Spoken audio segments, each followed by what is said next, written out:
Estamos con Efraín Jiménez, un estudiante de la carrera de educación, y vamos a estudiar en esta noche la fe de Jesús. Vamos a ver la lección 14, lo que la Biblia enseña acerca de la iglesia. Buenas noches, chiquis, ¿cómo estás? Bien. Bien. ¿Listo para el estudio? Sí. Eso es bueno.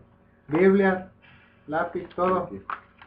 Bueno, pues vamos a empezar el estudio. ¿Y qué te parece que hacemos una oración antes de empezar? Señor, vamos a estudiar tu palabra, vamos a aprender más de ti. Cuídanos y guíanos en este camino. En el nombre de Cristo Jesús. Amén. Bueno, para empezar a hablar de la iglesia vamos a estudiar sobre dos subtemas: lo que es la organización de la iglesia y las características de la iglesia verdadera. Y para eso vamos a ver la primera pregunta. ¿Quién es la piedra angular de la iglesia? ¿Quién es? ¿Tienes alguna idea? Jesús. ¿Jesús? ¿Qué piensas? ¿Es lo que crees? Pues vamos a ver, vamos a comprobarlo en Efesios 2:20. Vamos a ver si Jesús es la piedra angular de la iglesia. Y te voy a pedir que lo leas, por favor. Sí. Efesios 2:20.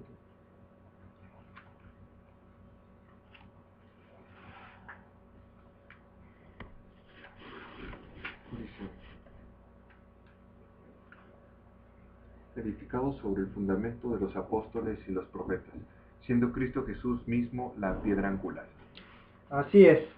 Afirmativamente, como bien dijiste, Jesús es la piedra angular de la iglesia. Punto número 2. Pregunta 2. ¿Cuáles son los dones que el Señor ha dado para la edificación de su iglesia? ¿Tienes alguna idea? Pues mejor vamos a buscar. Bueno, busquemos en la Biblia, vamos a ver lo que nos dice la palabra de Dios en Efesios 4, versículos 11 y 12. Dice: Él mismo constituyó a unos apóstoles, a otros profetas, a otros evangelistas y a otros pastores y maestros, a fin de capacitar al pueblo de Dios para la obra de servicio, para edificación del pueblo de Cristo. Así es, gracias.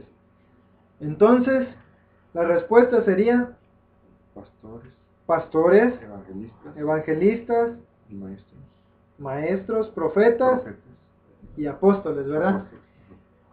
Esas son algunos dones que el Señor ha dado para la edificación de su iglesia. A cada quien le ha puesto un trabajo que realizar a fin de que esta iglesia crezca y vaya fortaleciéndose.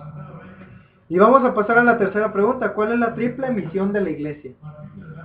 Hay 3 misiones y vamos a ver cuál es la misión que nosotros en la iglesia tenemos. Y vamos a ir al inicio del Nuevo Testamento, al libro de Mateo, capítulo 4, versículo 23.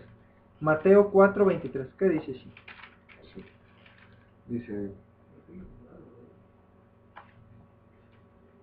Jesús recorría toda Galilea, enseñando en las sinagogas, anunciando las buenas nuevas del reino, y enseñando toda enfermedad y dolencia entre la gente, sanando.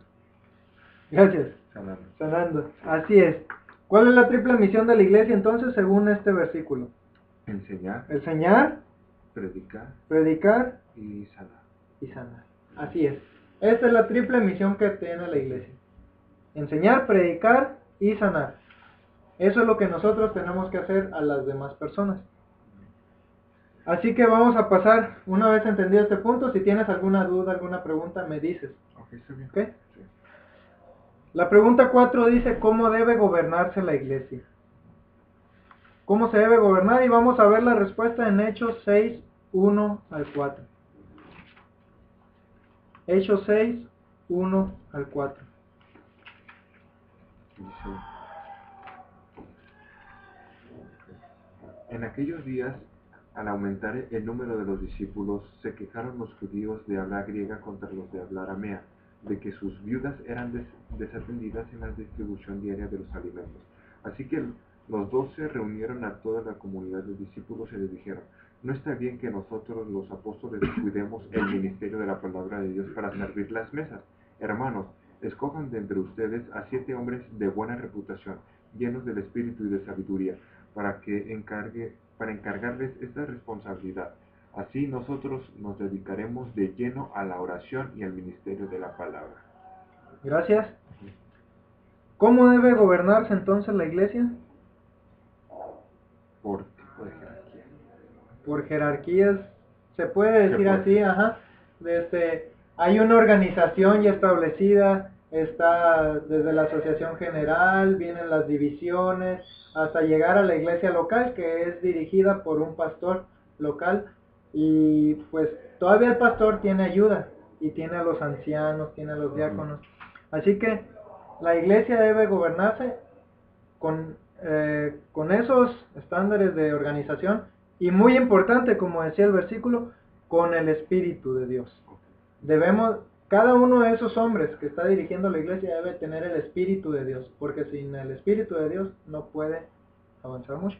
Y vamos a confirmarlo en 1 Corintios 12, 25 al 27, para que veas que la Biblia no solo es un versículo y ya, sino que toda la Biblia es un complemento. Sí, dice, a fin de que no haya división en el cuerpo, sino que sus miembros se preocupen por igual unos por otros. Si uno de los hambrientos sufre, los demás compartan su sufrimiento, y si uno de ellos recibe honor, los demás se alegren con él. Ahora bien, ustedes son el cuerpo de Cristo y cada uno es miembro de ese cuerpo. Así es. Entonces, ¿cuál es otra característica de cómo debe gobernarse la iglesia? Así que unidad. Exactamente, la unidad. Deben de estar los dirigentes bajo el Espíritu de Dios y debe haber una gran unidad en ellos. Así es como se debe gobernar la iglesia. Vamos a pasar al siguiente subtema que dice características de la iglesia verdadera. Y la primera pregunta que viene en esta sección es, ¿qué ejemplo debe seguir la iglesia? ¿El ejemplo de quién o de qué? ¿Qué ejemplo debe seguir? Y vamos a verlo en Juan 13:15. Juan 13:15, y te voy a pedir, como hasta ahorita, que lo leas, por favor. Sí. Dice,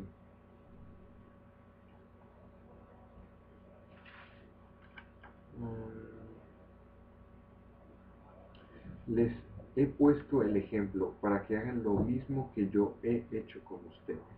Gracias. ¿Quién está hablando ahí en ese versículo? Jesús. Jesús. Entonces, ¿qué ejemplo debemos seguir? El de él. El ejemplo de Jesús. Así es, chicos. Debemos de seguir el ejemplo de Jesús. No ver al pastor que está enfrente, no ver al dirigente de la asociación general, porque ellos son humanos, pueden fallar. Pero Jesús, que ya vino, que murió por nosotros, Él es el ejemplo a seguir. Él estuvo en esta vida sin pecado y es el ejemplo que debemos de seguir. La siguiente pregunta dice, ¿cuáles son las características de la iglesia verdadera? Y para eso vamos a ver Apocalipsis 12:17. Hoy en día hay muchas iglesias, hay alrededor de 10,000 iglesias cristianas registradas, pero solo hay una iglesia verdadera. ¿Y qué dice Apocalipsis? Que es 12:17. Así es, 12:17. Ahí encontramos las características de esta iglesia verdadera. Ok. Dice 12:17.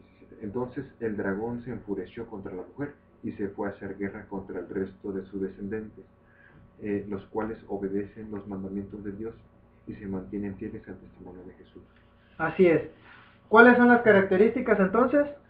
Quienes guardan los mandamientos de Dios y tienen el testimonio de Jesús. Así es. Guardan los mandamientos de Dios, el testimonio de Jesús. Esas son dos características, pero son únicas de la iglesia verdadera. Ninguna iglesia tiene los dos componentes. Solo hay una. Y la que guarde los mandamientos y la que tenga el testimonio de Jesús, a esa debes de estar. ¿Por qué? Porque esa es la iglesia verdadera. Eso nos dice la Biblia. Vamos a la otra pregunta. Dice, ¿qué don en particular poseerá la iglesia? Hay un don, un regalo que Dios da a la iglesia verdadera. Solo uno que la va a distinguir también de todas las demás. Y esa la encontramos en Apocalipsis 19:10. ¿Qué dice? 19:10. Dice, me postré a sus pies para adorarlo, pero él me dijo, no, cuidado, soy un siervo como tú y como tus hermanos que se manifiestan fieles al testimonio de Jesús. adora solo a Dios. El testimonio de Jesús es el espíritu que inspira la profecía. Así es. Entonces, ¿qué don en particular poseerá la iglesia? El espíritu profesional. Así es. El espíritu de profecía. Ese es el don que solo ellos van a tener. Más adelante vamos a estudiar también qué es el don de profecía y vamos a profundizar un poco más en esto. Pero ese es el don que va a tener la iglesia, la única iglesia. Así que, una vez estudiado esto, hasta aquí, ¿tienes alguna pregunta? ¿O todo está claro? No, creo que todo es muy claro. Ok. Entonces, si tenemos claro todo, si ya estudiamos, ¿qué es lo que nosotros debemos de hacer? ¿Qué nos recomienda la Biblia que hagamos? Y vamos a ver, la primera cosa que nos recomienda es unirnos a la iglesia verdadera. Y vamos a ver si es cierto que la Biblia no las dice, ¿sabes? Si no es que yo me estoy inventando algo, o alguien se lo inventó. Vamos a ver Hechos 2:41. Hechos 2:41, que ahí encontramos esta recomendación. Hechos 2:41.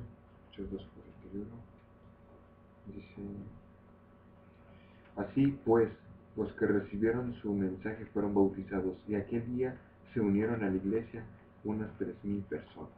Ahí está. Ese día se bautizaron y se unieron a la iglesia. Así que lo primero que nosotros debemos de hacer es unirnos a la iglesia verdadera. Hay que ver esas características que estudiamos. Hay que ver quién tiene ese don y si los encontramos, hay que ir hacia esa iglesia. La segunda cosa que debemos de hacer es permanecer fieles y firmes. Y vamos a verlo, vamos a comprobarlo con la Biblia en 2 de Pedro 1, 10 y 12. 2 de Pedro 1, 10 y 12.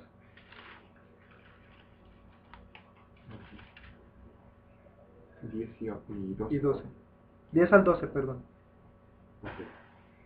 Dice: Por lo tanto, hermanos, esfuércense más todavía por asegurarse del llamado de Dios, que fue quien los eligió.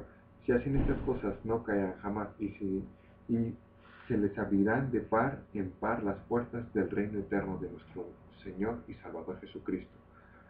Por eso siempre les recordaré estas cosas, para que las sepan y estén afianzados en la verdad que ahora tienen. Gracias. Para que estéis afianzados en la verdad. Estemos firmes y fieles. Permanecer así hasta cuando veamos regresar a Jesús, como ya lo estudiamos en las primeras lecciones, esperar hasta que Jesús regrese en gloria y majestad. Así que eso es lo que debemos de hacer. Y viene la resolución, como ya sabemos abajo. Creo que Jesús fundó la iglesia, me uniré a ella y seré fiel hasta el fin. ¿Te gustaría repetirla también a ti? Creo que Jesús fundó la iglesia, me uniré a ella y seré fiel hasta el fin. Así es. Es un compromiso que hemos hecho con Jesús. Pero permanezcamos firmes, unámonos a la iglesia, permanezcamos firmes y fieles y esperemos ese glorioso advenimiento. Bueno, pues este es el estudio por hoy. La próxima semana regresamos para continuar los estudios. Y pues, por hoy ha sido todo. Gracias, chiquis, que pases una feliz tarde.